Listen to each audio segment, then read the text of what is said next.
এইটা রংপুরের সাইদের লাশ, এটা মুগ্ধের লাশ, তানজিমের লাশ, রায়হানের লাশকে আপনি অপমানিত করেছেন। আপনি কিসের উপদেষ্টা?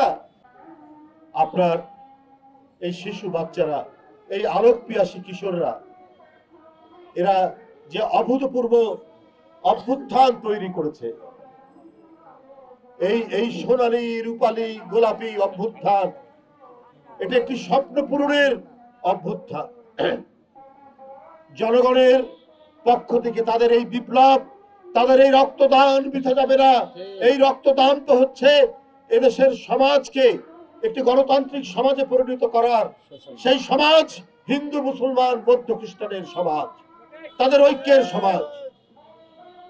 বন্ধুরা আমার, আজকে তাই আমরা সবাইকে হুঁশিয়ার করছি। এখনো বললাম না যে প্রেতাত্মা, স্বৈরাচার, ফ্যাসিবাদের প্রেতাত্মা বিদায় নেয়নি। অন্তর্বর্তীকালীন সরকার গঠিত হলো, সকল গণতন্ত্রকামী রাজনৈতিক দল তাকে সমর্থন দিয়েছে। হঠাৎ কি হলো? তার প্রেতাত্মা এই সরকারের, এই অন্তর্বর্তী সরকারের মধ্যে ঢুকে তিনি বিভাজন তৈরি করছেন। তিনি বলছেন, বিএনপিকে ইঙ্গিত করে স্বরাষ্ট্র উপদেষ্টা ব্রিগেডিয়ার জেনারেল সাখাওয়াত হোসেন, এই ব্যক্তির ওই যে কি বলছে দেখুন, এটা সত্য ঘটনা, এটি সত্য ঘটনা। এটি চট্টগ্রামে উনি দায়িত্বে থাকা অবস্থায় সেনাবাহিনীকে যে গম দেওয়া হতো, সেই গম তিনি বাজারে বিক্রি করে আত্মসাৎ করেন। এর উপর যে মামলা হয়, সেই মামলায় উনি দোষী সাব্যস্ত হন। ডিপার্টমেন্টাল মামলা। দেশনেত্রী বেগম খালেদা জিয়া তখন প্রধানমন্ত্রী।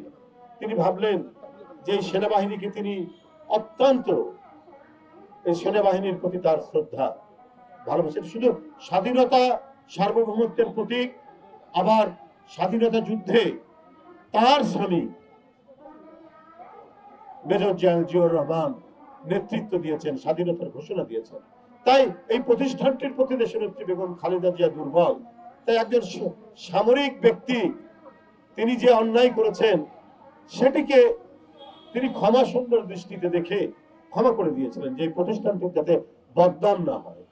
কিন্তু তার প্রতিদান কি দিলেন? যে স্বৈরাচার, যে ফ্যাসিস্ট দীর্ঘ 16 বছর বাংলাদেশের প্রান্তর থেকে প্রান্তর, রাস্তাঘাট, শ্রমিক, কৃষক, জনতা, সর্বশেষ স্কুল, কলেজ, বিশ্ববিদ্যালয়ের ছাত্রদের রক্ত শুধু পান করেছে, রক্ত ঝরিয়েছে, তাদেরকে বলছেন যে আপনারা এখন সংগঠন করেন। আর বিএনপির প্রতি ইঙ্গিত করে বলছেন যে কিছু করলে, বাড়াবাড়ি করলে ঠ্যাং ভেঙে দেওয়া হবে। আপনি কিসের উপদেষ্টা? আপনি ফ্যাসিস্টের উপাসক, আপনি ফ্যাসিবাদের উপাসনা করেন। জনগণ তো বলছে আপনি ভিতরে ভিতরে প্রকাশ্য না হলেও আপনি ফ্যাসিবাদের উপদেষ্টা ছিলেন, আওয়ামী ফ্যাসিবাদের। আপনার সেই দুর্বলতা এখন প্রকাশ হয়ে পড়ছে। আপনার এত বড় একটি বিপ্লব হয়ে গেল,